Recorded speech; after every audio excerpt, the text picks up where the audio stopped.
Hi everyone, welcome to Eco and Crafts. In this video I'm going to show you how I managed to recycle some of my old candles, which I was otherwise going to throw away, into making pillar candles like these. So if you want to see how I managed to make these pillar candles and how you can make them in nicer colours than these, then please continue watching and I'll show you what I managed to do. So another point before we get started, we are obviously making candles. We're going to be using hot wax, we're going to be seeing hot glass, and we're going to be making molds out of metal cans. And so, obviously there's a bit more of an element of risk involved in this than there are in some other crafting options. If you're not confident that you can probably keep yourself safe around the kitchen, then this isn't probably a good craft for you. But otherwise, I'll try and show you the steps I did, which worked for me, and I'm injury free. But if you are unsure, then either get someone else to help you or potentially try and work around it in a different way. So I just thought I'd say that before we get into the video. Alright, so in terms of what you'll need, obviously you'll need candles. These are just a selection of old candles that I've collected over a number of years. You can see they've got varying amounts of wax left inside them. Obviously they're all different scents, but hopefully that won't matter very much. So basically you'll be combining all the wax together. In addition to all the candles, to make the pillar candles, I'm going to try and make some molds from these cans. So obviously the top needs to get cut off, and there'll be our molds. And then if you don't want to make any pillar candles, you can just make more traditional candles by using a jar or something, or one of these old candle holders to pour your wax into. Obviously you need an old pan to melt all the wax. So this is one I only use to melt the wax. It's just an old pan. It's got a bit of a funnel on it, which is like a spout, which is good as well. Different types of string for the wick. You can obviously use a stripy one if you want it Christmas themed. You can use some essential oils if you want it all to smell the same way, but because my candles are pretty much all scented anyway, I'm not going to bother. And then if you want to try and colour the wax at all, you can use old wax crayons.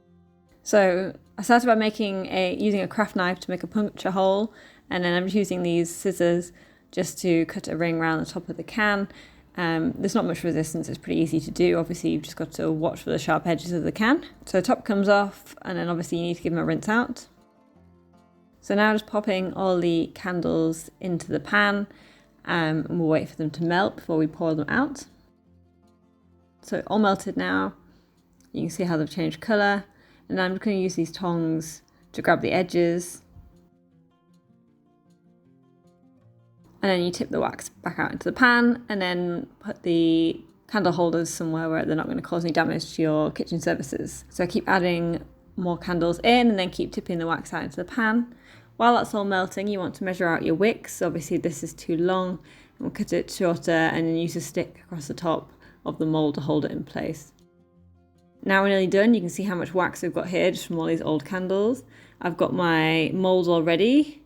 You do need to dip the wicks into the wax and then hang them up before you pour the wax of the candle in, if that makes sense. This is the time to add colouring if you want it. So just tip it in once it's all melted. Obviously you need to leave a bit of a gap at the top.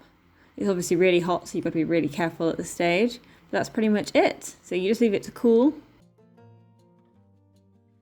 Alright, so I did all the candle pouring yesterday, so it's been not quite a whole day, but more than 12 hours I left them set for. I'm not sure what the minimum amount of time I could have left them was. They were still pretty warm to touch a good few hours later, so I just thought it'd be safe and just leave them overnight. So now to try and break some of them out of the moulds. If you did pour some into moulds, like I just used the kind of dregs basically of the mixture to fill into this old candle container. It's pretty simple. You just need to kind of cut the top of this string off, obviously making sure you've got enough left to have a wick that can actually burn. But other than that, you're pretty much done at this stage. So it's pretty straightforward. And jobs are good one. It's a bit of a mess inside, it is kind of the dregs. But they do all smell amazing, and the living room has smelled amazing all night as well, which is quite nice. Anyway, so moving on to the slightly more exciting ones, because I've not actually done this before. So we've got the moulds here, filled with the candle wax. I did kind of notice last night when they were drying, I think probably the way they cool, it means that there ends up being quite a dip in the center of the candle. So I use some of the spare leftover wax to kind of top them up in the middle. So I'd say that's something to be aware of, is maybe just leave a little bit of wax spare, because they do seem to dip in the middle as they're cooling. But other than that, I'm pretty happy with how they come out. If you are using wax crayons to try and dye the mixture, it's kind of obvious, but the colour's not going to be as bright as it looks on the crayons. And it's kind of turned what was initially a sort of cream wax mixture. I added some blue crayons, and now it's turned it into a sort of off-green colour, which is lovely. So less of a previous. When I made this before, I used red crayons, and I guess like the red and the cream kind of goes a bit better together, whereas the cream and the blue less so, unless I think I would need to use loads more blue crayons to kind of get a nice colour out of it. But anyway, the juice will smell good, so we'll see how it turns out. So I'm going to start the same as before and just cut the wick. And now obviously you can see this is quite sharp, so you need to be really careful. If you feel like you need to wear gloves or protective coverings on your hands, do so. Or if you think someone else has got a safer pair of hands than you, nominate them to do it. But I'm hopefully just going to be careful, and I'm hoping that this can is just going to peel off around it, and we'll see how it goes. So, in fact, there's already a bit of a tear in it. So if there's a bit of a nick in it, I'm just going to try and peel that off.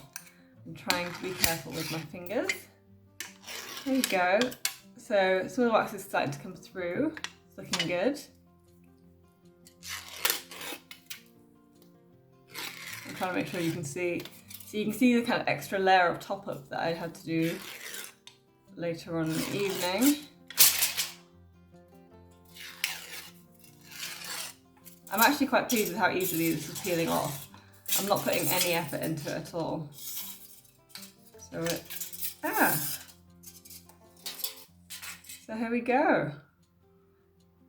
Now you can see kind of bits of the old wicks and stuff that I didn't manage to filter out at the bottom, but when it's kind of like this, you can't really see. I really like the shine on it, and I think if I'd managed to sort of either leave it just cream, or if I'd managed to colour it in a sort of better way, if I had just used the red ones instead of the blue, I think it would look a lot more attractive as well. But, it smells amazing, and the different scents from the candles actually doesn't smell that bad, if that makes sense. Like, they're not really conflicting with each other. It just smells like a nice, like, floral scented candle. So, one down. Let's see how the others go. So, same again. I'm quite excited. I think the tall, thin ones are actually going to look really good. So, we shall see how this goes. So, slightly annoyingly, both ends of the string, I've got 2 wicks now, at least to a certain extent, but same deal again, we'll just peel it down. And again, it's really easy. Just make sure you're keeping your fingers off any of the sharp bits. Just keep peeling with a sort of downward pressure. Again, you can kind of see where I topped it up.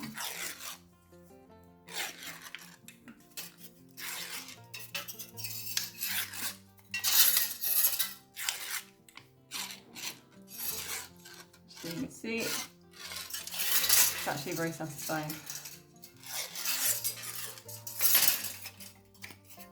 There you go. So, one of these is a real wick. I'm pretty sure this is the false wick. The tip of it's just got stuck in the top there. So that will, when I light it, that will melt. You can see that even after I've topped it up, it's still done a little dip in the middle. So this was quite a bit deeper, the dip before. And again, you can see the kind of residual bits of old wick that I didn't manage to filter out at the bottom. But again, if you were to stand it up, you couldn't tell. And again, if you managed to turn it a nicer colour than this, they would look really good. However, I'm just going to be shoving these into some lanterns that I've got, so the colour of them doesn't really matter so much. So anyway, I'm going to go peel off the other one. But yeah, overall, really pleased with how these came out. I think the cans worked really well as a mould, and you've got some new pillar candles, and this is all, from just things that were otherwise going to get thrown away. So overall, I've got 3 pillar candles and this one as well. So pretty good haul, I'd say. So that's it, that's everything. Hopefully you found this video useful. If you've got other ideas for things you could use as a mould, let me know, because I'd like to try out some different things in the future. And if you've got any questions about anything that I did or anything that wasn't clear, please comment down below as well. Otherwise, if you enjoyed this video, please give it a thumbs up and consider subscribing. And otherwise, I'll see you next time. Right.